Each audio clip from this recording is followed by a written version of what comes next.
It's a pleasure to have you here. The details now. Several communities in the Tamale Metro and Sanarugu municipality have been flooded following heavy rainfall in the capital Tamale on Sunday. Many roads were flooded, causing heavy traffic in some of these areas. The communities flooded include Sawaba, Taha, Gumani, Waterworks, Nyohini, Sanarugu, Kukuo, and among others. The heavy rains started at about 2 p.m. Sunday and continued throughout the evening. The Sanarugu Kukuo Dam overflowed its bank, flooding several communities. Some residents who spoke to JoyNews blamed the situation on the poor construction of drains in the area. We lost our documents a lot. When you enter the room, everything is spoiled. Everything is spoiled.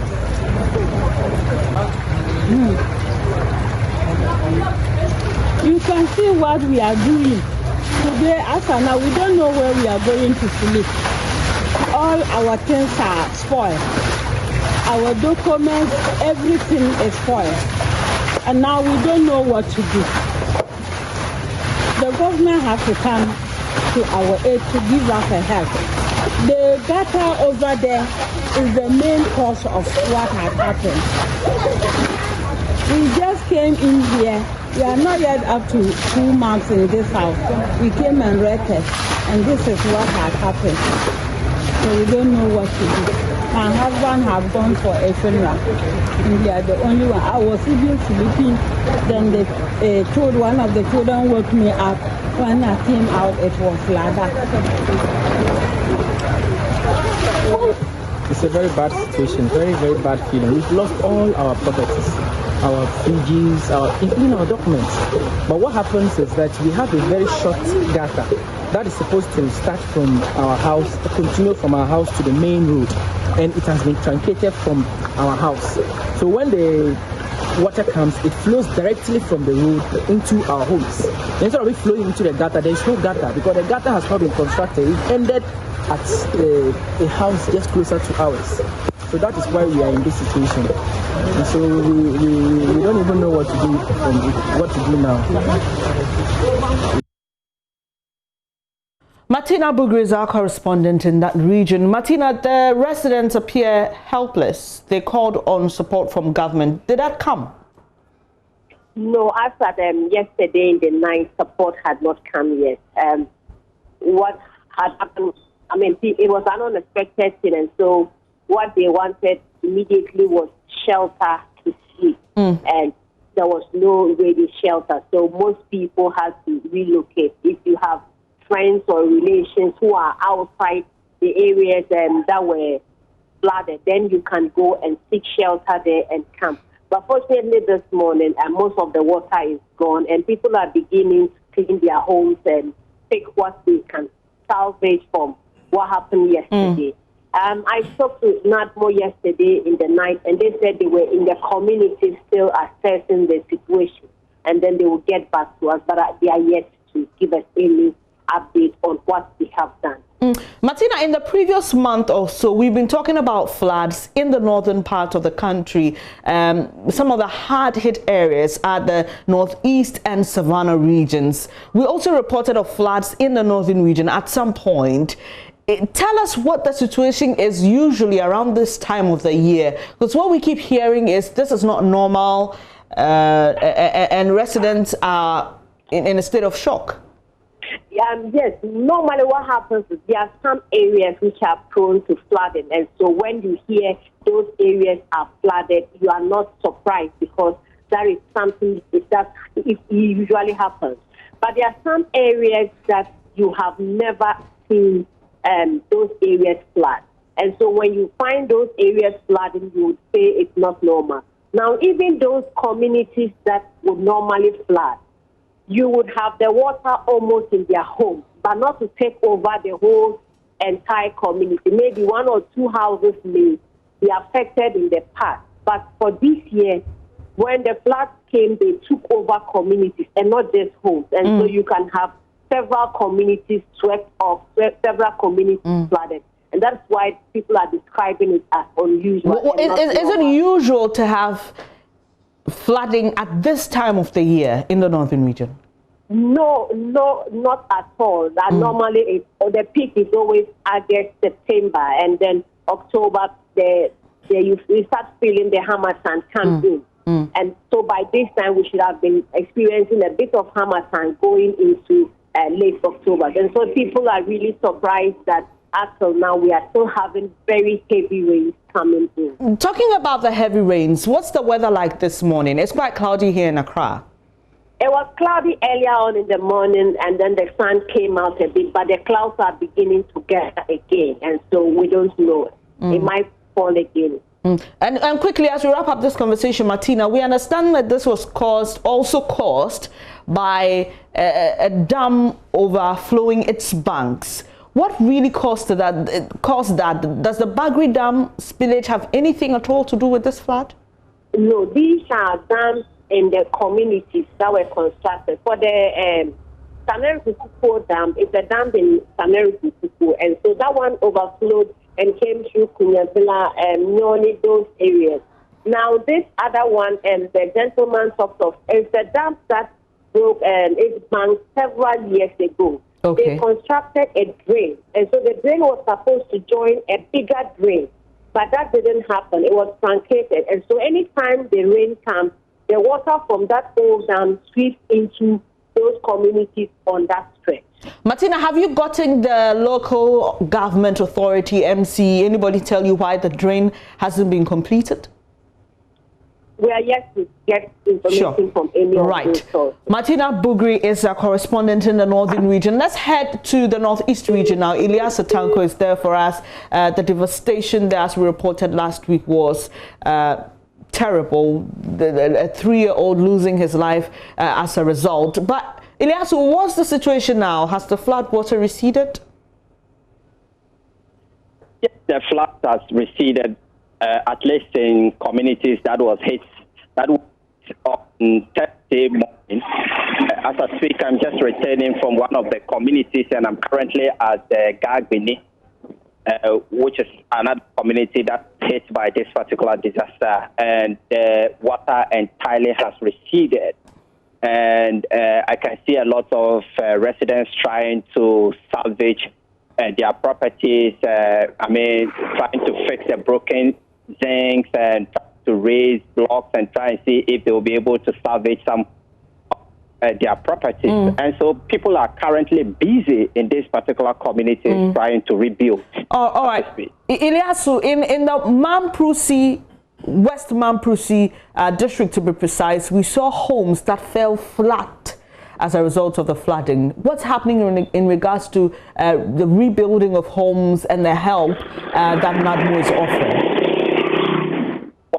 Exactly what I'm saying. I mean, people have moved in trying to rebuild their home from Banawa to Gabini to Dimia. The community is full of activity now. Okay. People are trying to rebuild their home. But there's a situation here. I mean, these people that were moved to camps in school and public centers. Unfortunately, this morning, the people are moving back to occupy MH homes. I spoke to a woman at Dimia, and in the Dimia community, about 15 of them were sent to a newly constructed school. And this morning, all of them have left the school there, and they have gone back. This woman met this morning is a mother of twin babies, and she has moved back to her damage. In fact, when I checked that particular room, it's almost gone. But she said she's hungry. I mean, there's no food for them to eat, and so have left the camp because they are hungry. And she also told me that the relief support they gave them, she didn't get the mosquito net, the blanket, and so life is really difficult for her in the camp there. So this morning, every morning since Saturday, she moves from the camp, gets to and prepare something to eat. Sometimes when the weather is favorable, she sleeps in the damaged room. When it's not, then she will move back to the school. She said yesterday she slept in this particular damaged room because the condition at the camp there is not favorable. She actually told me that gave gave her. Elias, so sorry, we are losing you there. That's a story of a woman that Elias was sharing there. So she actually told me that authorities, the minister is okay. It's much better now.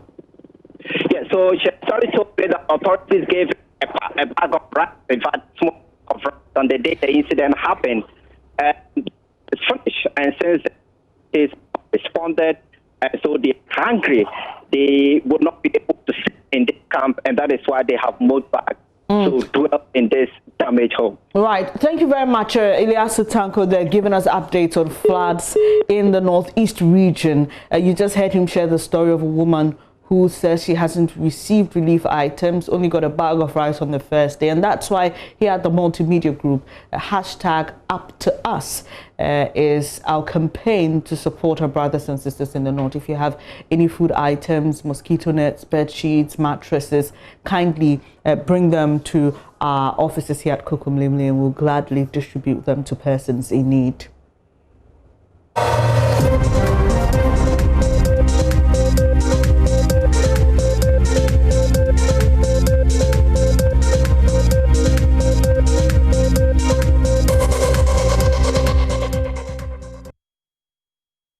It's some 63 days to election 2020. Let's do election-related news now. The law prohibits chiefs from participating in active politics. Over the years, we've seen chiefs endorse presidential candidates. Quite recently, there have been varied reactions to statements made by some chiefs when the presidential candidates of the two main political parties paid them visits. The question, however, on the minds of some is whether those actions really amount to active, keyword here, active politics. Thankfully, we've been joined by a lawyer to help with that. Let's set the premise for our discussion. We bring back some of the statements made by these chiefs that some consider controversial. First, let's hear the Asante Hene Otumfuo said to the second. Here's what he told President Akufo-Addo when he called on him at the Menchia Palace as part of his 3-day tour of the Ashanti region last week. Wajuma pedu enim. Asante nso kai. Wajuma pano enimsa asante be kai. No wajuma so. Me de paya na de biara mebo amano. Me say. Ye nanan mo de yesi yenye moyi bi yenka ho yenhye jesi ni bi yenye hwe. Nti ayireyira. Ani chibuo de bebem. Nti yireyira. Said ye usike nanan mo nyina ye to aba. Nti eja o ye nyina ekoduru ho a. Ye hwe adwuma pa so ne ye de ato.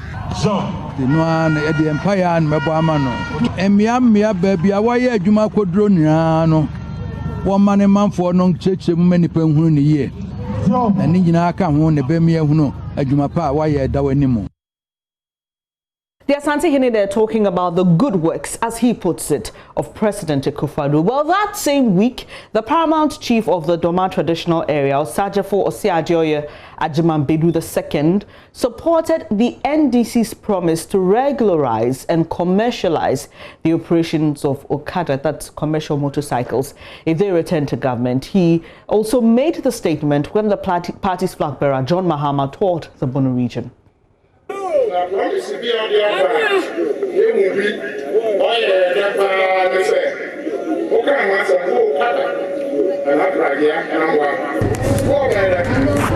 One of the promises you made that we are so happy about is your promise to legalize Okada. You said you will make sure it is regularized. If anyone tells you that they are against the legalization of Okada, then we don't agree with them. The reason why we don't agree with them is because we have traveled a lot, and even in China, in their bigger cities, some of these motorcycles and tricycles are used. So when you are voted, please ensure to see through this promise. We have also heard that you say you will pay assembly members. It is very good. Assembly members deserve a salary for the work they do. At least every month they must get something.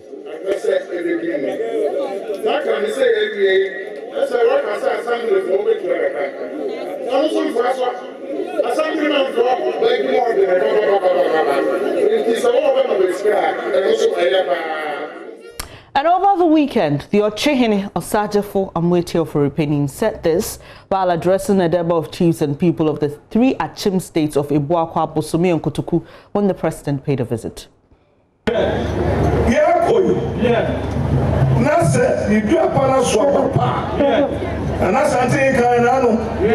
or so a juvenile Santima Kai. Yes, already a friend of Lucky Mesa. Into me. Osana, what yes, Nana, Twasu. Twasu, I'm a fienda. The fienda was my woman who has 3 years. Yes, I'm on some of you. Now, what? Now, Abba, so Chini, and Aganani. Now, whatever be able to Abba. Now, will be any hot. Now, what is a name of Baco School? What is from a papa? What is it? And that's all. Now, to Abba, a man to by year. Maybe we are seeing how to help this. If I look at Lucky Mesa, I said, I'm going to be Gramu. Okay, Oafe. Okay, Union Ofe. Ofe, what man Ofe?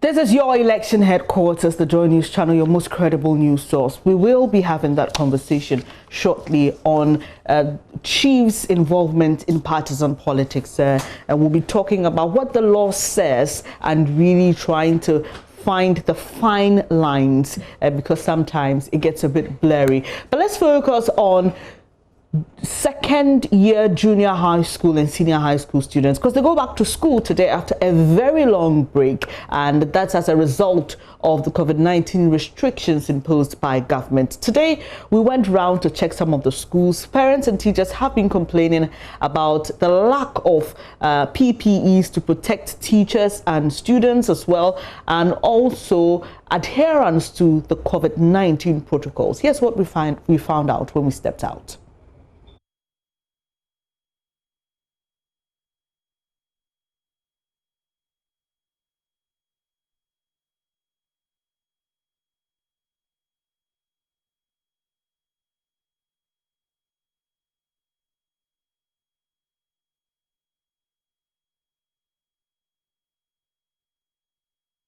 Apologies, we'll bring you that story shortly. You're watching News Desk with me, Bernice Abubedulan. So please don't go away, we'll be back shortly.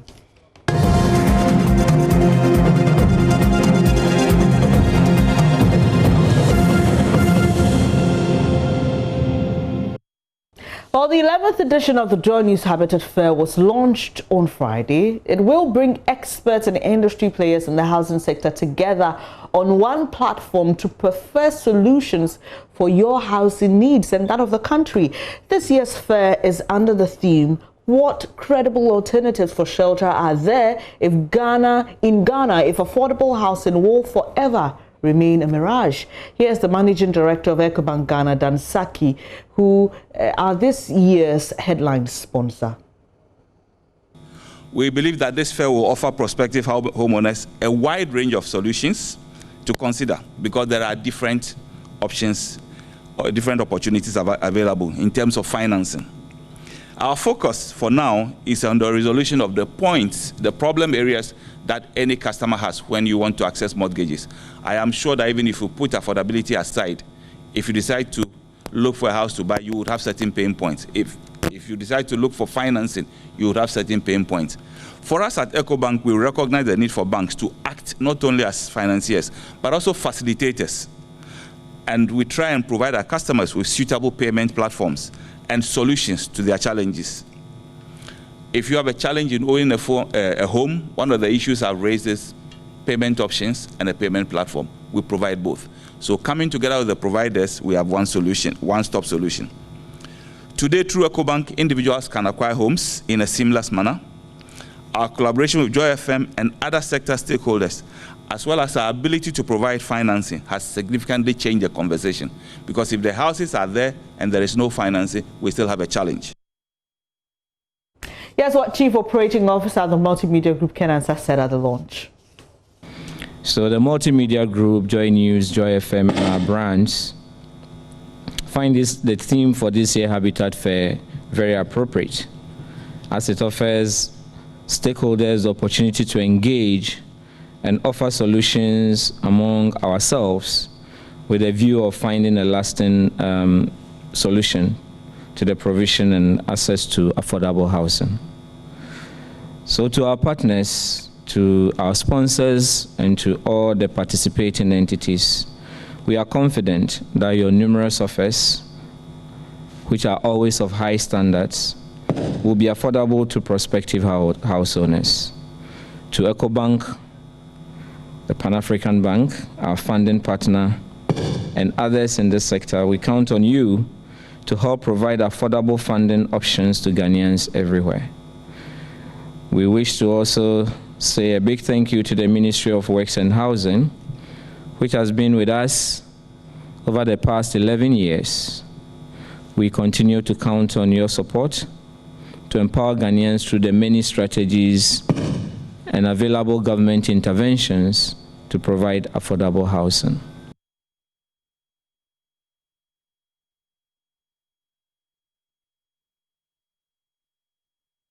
Bringing more details exactly on when that Habitat Fair will start sometime in November. Do stay with us here on the JoyNews channel.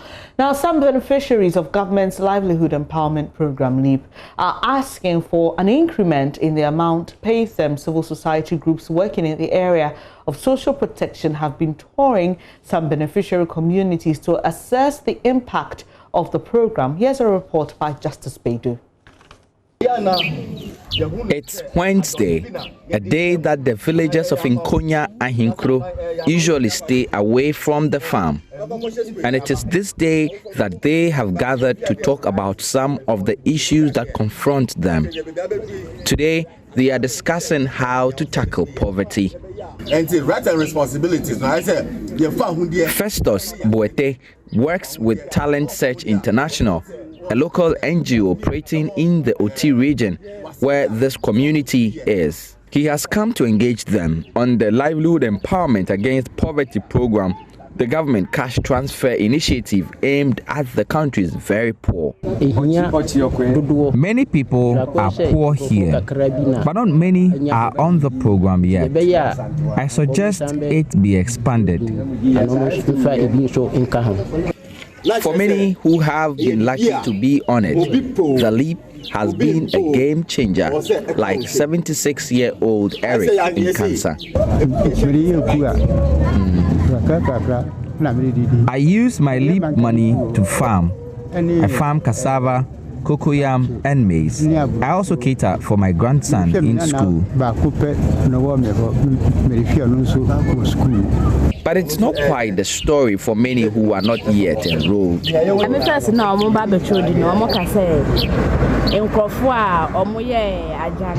were told LEAP is for the poor and the aged. So one of my uncles went to register and I guaranteed for him. He was hopeful but wasn't enrolled.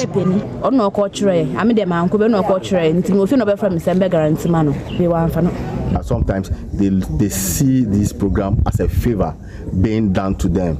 Meanwhile, we all know that it is a right for them to be supported by the government because they are also Ghanaians. So if there are things that needed to be done for them to be able to enjoy their citizenship as Ghanaians, it is their right for that to be done to them.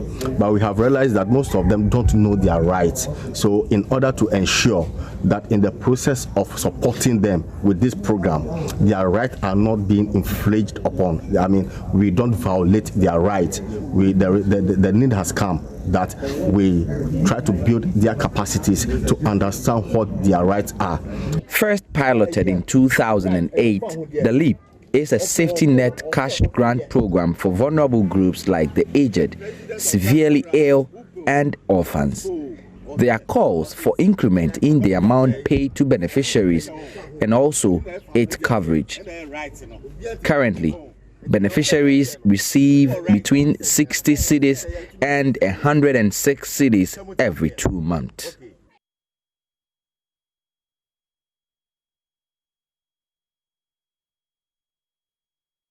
Ascertain and address any legitimate demands that could be addressed, unquote, of persons calling themselves Western Togoland who are demanding the secession of the Volta region from Ghana. In a statement, the pressure group expressed concern about the emergence of the separatist or secessionist groups composed by persons identifying themselves as Western Togolanders. Meanwhile, the vice president, including other well-meaning Ghanaians, have discouraged any audience between government and the group. In an interview with Asempa FM last week, Vice President Dr. Baumia stated emphatically government will not engage the group. He described them as criminals who need to be arrested and prosecuted. And now to that issue about chiefs involving or getting involved in partisan politics. Let me bring you what the law says in Article 276 of Ghana's Constitution.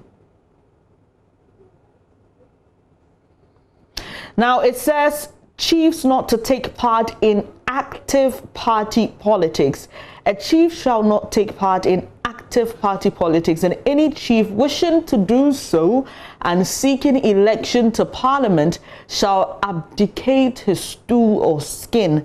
Notwithstanding clause 1 of this article and paragraph C of clause 3 of article 9 of this constitution, a chief may be appointed to any public office of which he is otherwise qualified. And it goes on to define who a chief is in this chapter. Unless the context otherwise requires, chief means a person who, hailing from the appropriate family and lineage, has been validly nominated, elected or selected and installed and skinned or installed as a chief or queen mother in accordance with the relevant customary law and usage. And so for many people, the key word here is active. And if you've been following the show from the beginning, we brought you statements that some chiefs made that, you know, it's considered controversial by many. We were to have a lawyer tell us exactly what the law says and whether those statements amount to partisan or active partisan politics. Unfortunately, he's unable to join the show. We will definitely try and bring you back that conversation. But let's go back to the schools. Second-year junior high schools and senior high school students resumed today after a long break due to restrictions imposed by government as a result of COVID-19. Here's what we found out when we stepped out. Accompanying that reopening is what distribution of some PPEs to the students. How is that? You can see for yourself. This is one of the Veronica buckets. This is one. There's another one there. If you move around all our 18 public schools which have JHS, there are Veronica buckets everywhere. If you go to the private schools, we have about 38 of them in the Ayawaso Central. You come across all of them. They have been positioned at vantage points. You can see it for yourself. Some of the students wearing their face masks and all that. So in Ayawaso Central, and for that matter, some of the other districts, I'm particularly sure things have been put in place regarding distribution of PPEs. Well, you are here and you'll be monitoring how the reopening, is going down. You see parents, you see the teachers. What have you particularly told the teachers in terms of what training and how to, be able to access situations? We saw in KNUC Senior High School the unfortunate, demise of one student who was suspected to have gotten COVID-19. The teachers didn't seem so, trained in handling that. What are we doing in that regard also? Now, let me start from when the Form 3s were allowed to come in.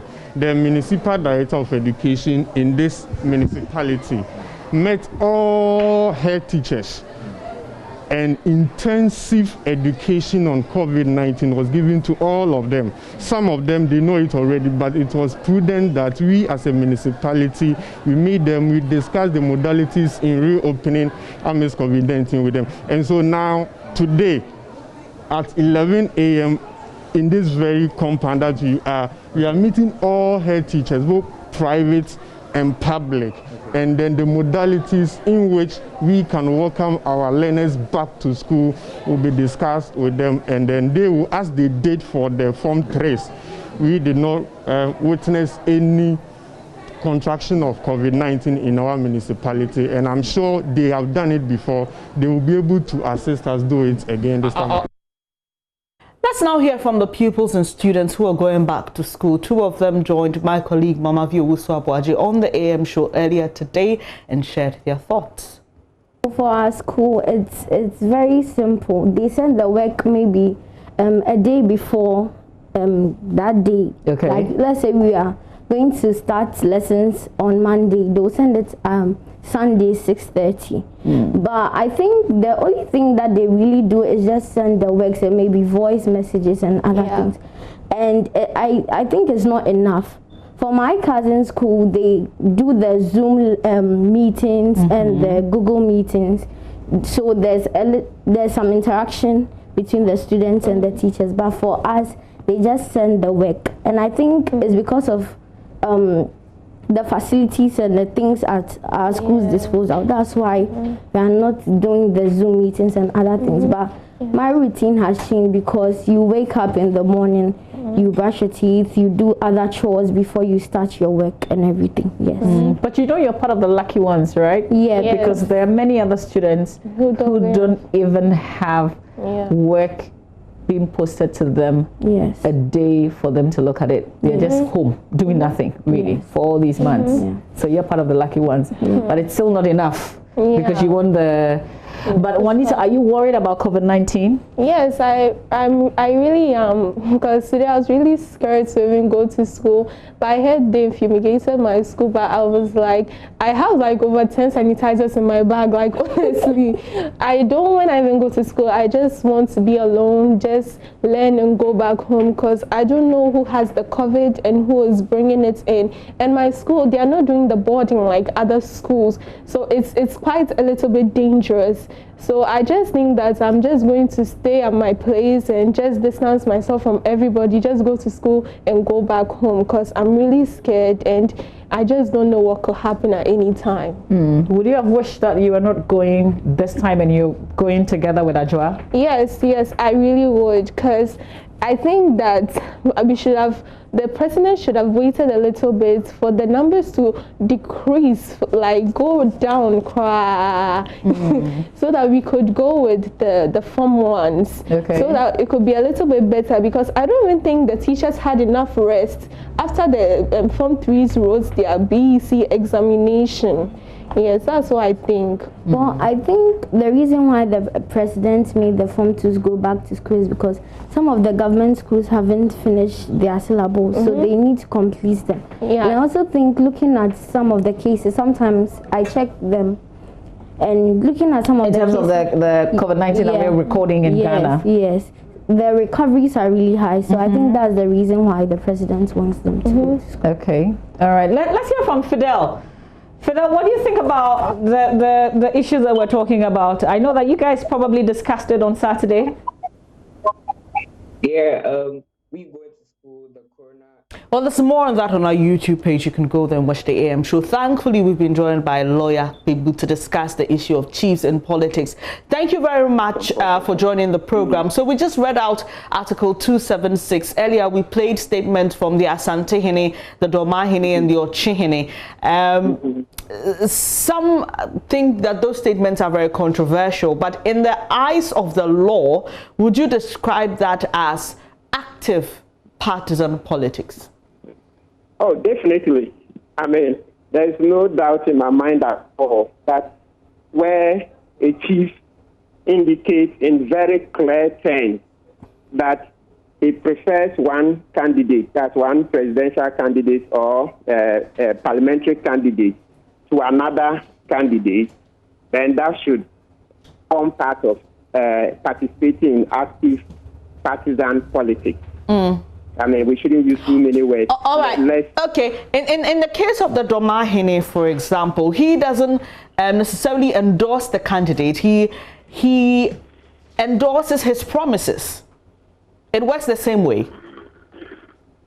Sorry, I lost you, but he doesn't endorse a candidate. Per se, we don't hear him endorsing the candidate, but he is approving of his promises and endorsing his promises. And I'm asking if it works the same way for you.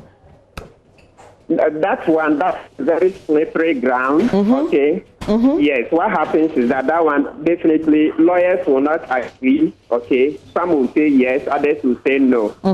because what happens in that case is that one school of thought will say that in the context where the chief speaks very much in favor or approvingly, the subjects will understand it. There's a subtle meaning. Another two will tell you that no, once the candidate is done well, why not? The chief is not precluded from saying kind words. So that one is slippery. Okay. I'm sorry, lawyer. I'm talking about where a chief says, for example, that I endorse your promise, I support your promise to legalize Okada business, for example, or to give assemblymen allowances.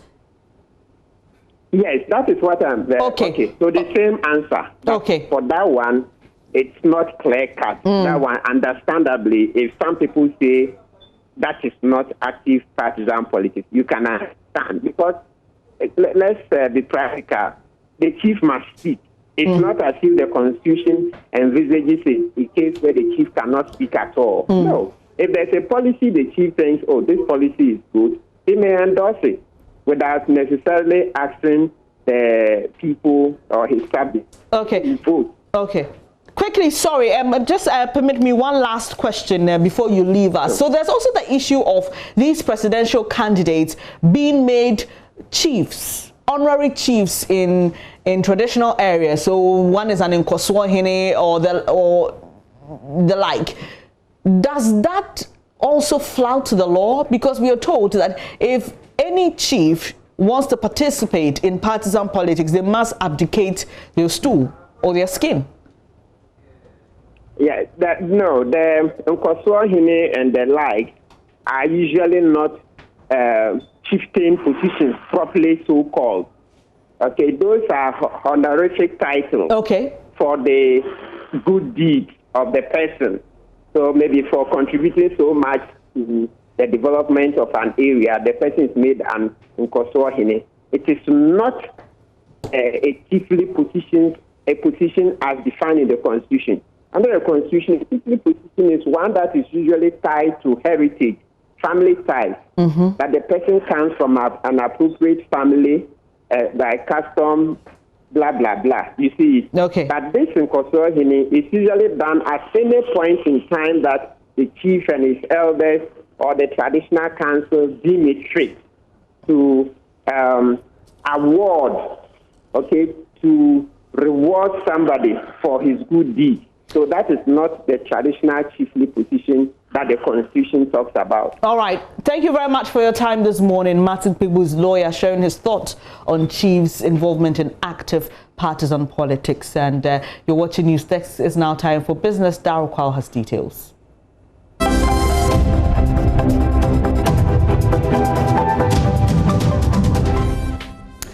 Welcome to Business. My name is Darryl Kwao. In our first story, Ghana's rural banks have witnessed growth despite the COVID-19 pandemic, which wreaked havoc on the global economy. This, the managing director of the Apex Bank of the Association of Rural Banks, Kojo Mata, says it's due to the introduction of service innovation and digital technology in the sector. Addressing the opening ceremony of the 19th Annual Managers Conference of the Apex Bank in Ho, he disclosed that the sector recorded a modest growth from 4.03 billion cedis in March 2020 to 4.23 billion cedis in June the same year. The three-day conference was on the theme, The Speed of Change. It provided a platform for general managers and executive officers to brainstorm and strategize to enhance the performance of the rural and community banking subsector. The managing director of the Apex Bank of the Association of Rural Banks, Kojo Mata, expressed optimism the rural and community banking subsector would maintain its momentum towards achieving the targeted goals. Today, we can boast of a modern ICT backbone, which is helping us develop innovative customer-centric products for the RCB customers.